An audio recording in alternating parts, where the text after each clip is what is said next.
The ocean valleys of Planet Forest 46b are well known for their diverse but scarce wildlife. From plant-like to whale-like organisms, we have so much more to discover about these oceans. But for now, we are going to shift our focus away from these extreme underwater landscapes.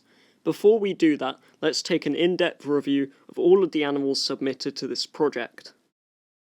The garden of Flatback is a well-known member of the garden mouths of Planet Forest 46b's oceans. It's able to dive to extremely deep levels, and the pressure has been witnessed to not agitate the animals.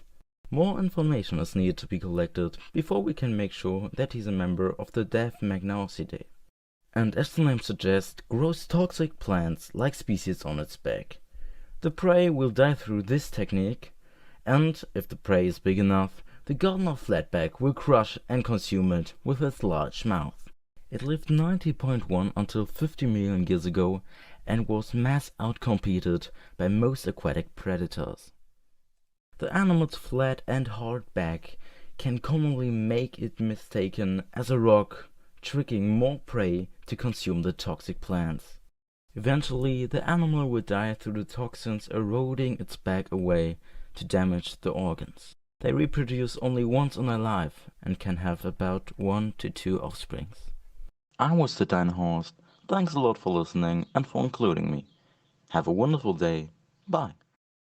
Thank you so much for that, Dinohorst, and now let's move on to the smaller organisms of these oceans. The Bristle Tom is a relative of the tom, and isn't exactly an animal you would expect would live at such deep depths. They have been known to be very resistant to these habitats, with their shells staying in place, and there being no real damage. Fossils show they probably lived around 61 to 40 million years ago. Although there isn't an abundance of it, the Bristle Tom is known to feed off of the microbiotic life that grows down in this region.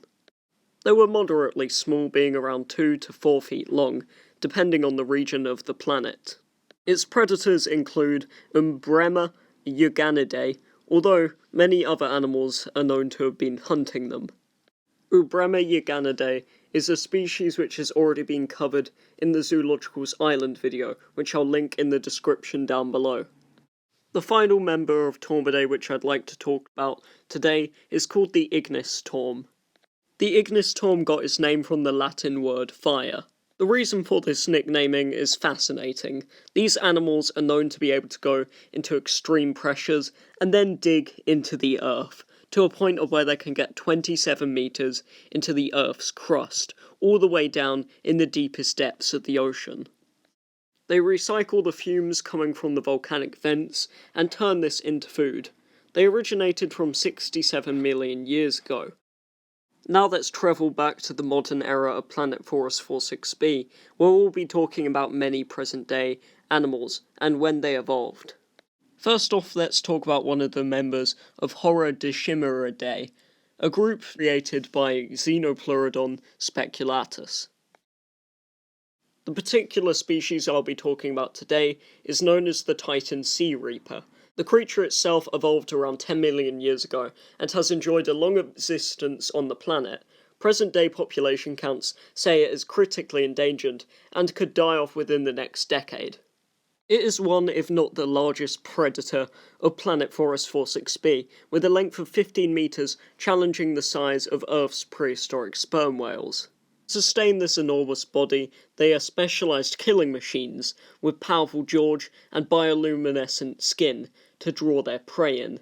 They are known to live in small family units and can hunt in practically any ocean environment, although they are known to rest and catch prey in the deep oceans.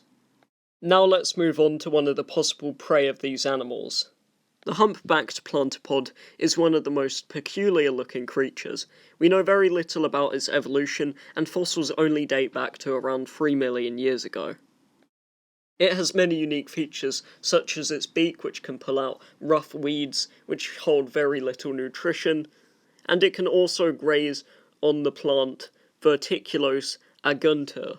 We are not sure about how these animals actually digest this highly toxic plant, but we may know in the future, as many new discoveries and many new organs are being identified, just showing how unique the different species are. These animals are highly intelligent, with them being very curious and very social. We can commonly see them migrating to bays, where they will hang out with fellow members of their species and congregate. It is also noted that this is the same place the species will go to die. The Titan sea reaper is also known to lure these creatures down to the bottom of the ocean, where they'll meet their demise. Their curiosity can also be the reason they die. As the old saying goes, curiosity killed the cat. This project has been going on for a long time now. I can't remember how long, but I'd just like to say a massive shout out and thank you to my friend Dinohorst. He has helped so much with the channel throughout, I think, about 2 years now, and Planet Forest 46b, he's been there since the start, along with, of course, the Extinct Aeroplane and King Shadow, and later on the Zoologicals, and just everyone else who has contributed. We have had some bloody legends, and I'm really glad that we can finally go and move on to a new project. The people I'd like to say a thank you for contributing to this episode are the Dinohorst, Xenopleurodon speculatus, the Zoologicals, Emzo8, and of course many other people have been submitting even while I've been recording this video. Thank you so much to everyone, and goodbye for now.